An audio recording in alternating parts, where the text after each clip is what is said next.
और दूसरा है पा। जप शब्द का अर्थ होता है जकारो जन्म विच्छेदः पकारः पापनाशकः तस्मात् जप इति प्रोक्तो जन्म पाप विनाशकः।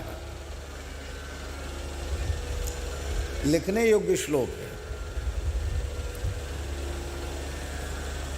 जो श्रद्धा पूर्वक भाव पूर्वक जप करते हैं भगवान नाम का, गुरु प्रदत्त मंत्र का, नाम महामंत्र का, जो श्रद्धा पूर्वक जप करते हैं, जप करने वाले के जन्म का विच्छेद हो जाता है। उसे फिर किसी माता के गर्भ में जाना नहीं पड़ता।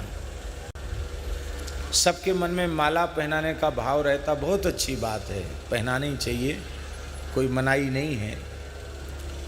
लेकिन अब हम तो कभी माला खरीदते नहीं, तो हमको पता नहीं कितनी कीमत की आती है। लेकिन शायद 150 रुपए से तो कम की नहीं आती होगी माला।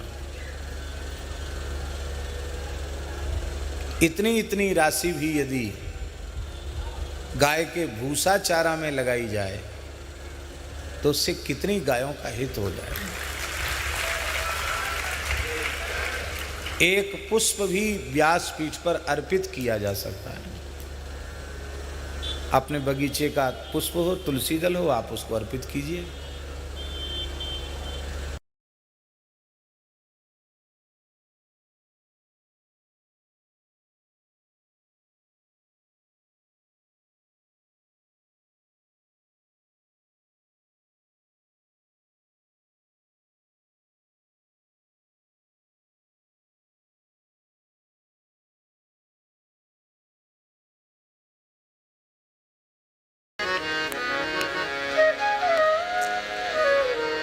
शरण शब्द के दो अर्थ हैं। एक अर्थ है घर और एक अर्थ है रक्षक। घर का अर्थ है आश्रय। भगवान ही समस्त जीवों का आश्रय है, केवल जीवों का आश्रय नहीं है। जीव और जगत, प्रकृति, दोनों का ही परमाश्रय भगवान है।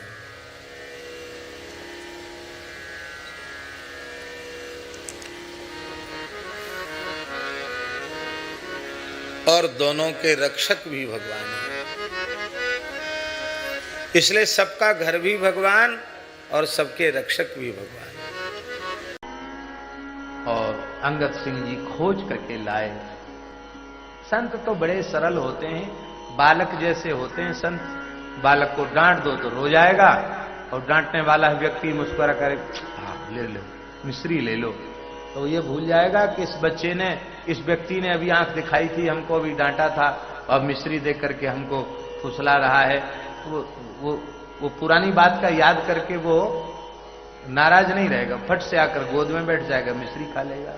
संत तो बालक के जैसे होते हैं, अपमान सम्मान को गांठ मान के नहीं रखते। संतों ने कहा कोई बात नहीं, फटकार दिया तो चले गए और बुलाया तो चलो। में लगा था, उस हीरे को देखकर आपका मन हुआ ये हीरा तो श्री जगन्नाथ महाप्रभु के वक्षस्थल में धारण करने के योग्य है। देखो वैष्णव उसी को कहते हैं जिसको कोई बढ़िया चीज देख के ठाकुर जी की याद आवे। ये कपड़ा ठाकुर जी के योग्य, ये आभूषण ठाकुर जी के योग्य है, ये फल ठाकुर जी के योग्य, ये मिठाई ठाकुर जी के योग्य है। हाँ, इसलिए यज्ञ और तर्पण एक ऐसी पवित्र विधा है जिससे देवताओं के साथ पूरे ब्रह्मांड को तृप्त किया जा सकता है।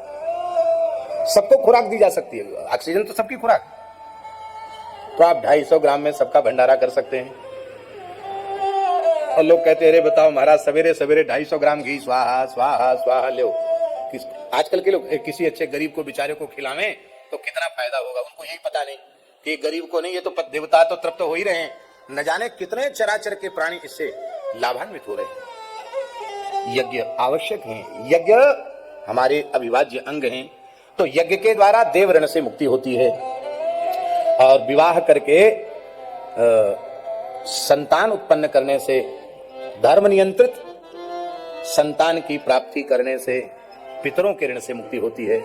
समय से श्राद्ध और तर्पण करने से पितरों की मुक्ति होती है, पितरों के ऋण से मुक्ति होती है। पित्रा प्रोक्ता प्रजा सर्गे प्रतीचिम प्रयुर्दिशम। प्राचेतस दक्ष जी ने कहा कि तुम तप करो और सृष्टि का विस्तार करो। एक बात आपको बार बार सुनने को मिलती है, तप करो और सृष्टि का विस्तार करो। इसका मतलब है तपस्या करके सृष्टि विस्तार करोगे तो उसके चक्र में फंसोगे नहीं, और बिना तपस्या के सृष्टि विस्तार के चक्र में फंसे तो तुम स्वयं मलमूत्र की नाली के कीट मात्र बनकर रह जाओगे।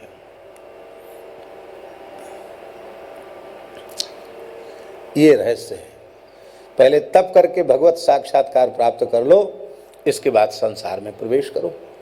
आप हैं स्वयं रुद्र अवतार, आपकी जय हो जय हो जय। अंजनी पुत्र पवन सुत वीर, आपकी जय हो जय हो जय हो। अंजनी पुत्र पवन सुत वीर, आपकी जय हो जय हो। जन्मते जगी जठर की ज्वाल, जन्मते जगी जठर की ज्वाल, गगन में मारी एक उछाल, गगन में मारी एक उछाल। ग्रसे रवि बाल जान फल लाल, आपकी जय हो जय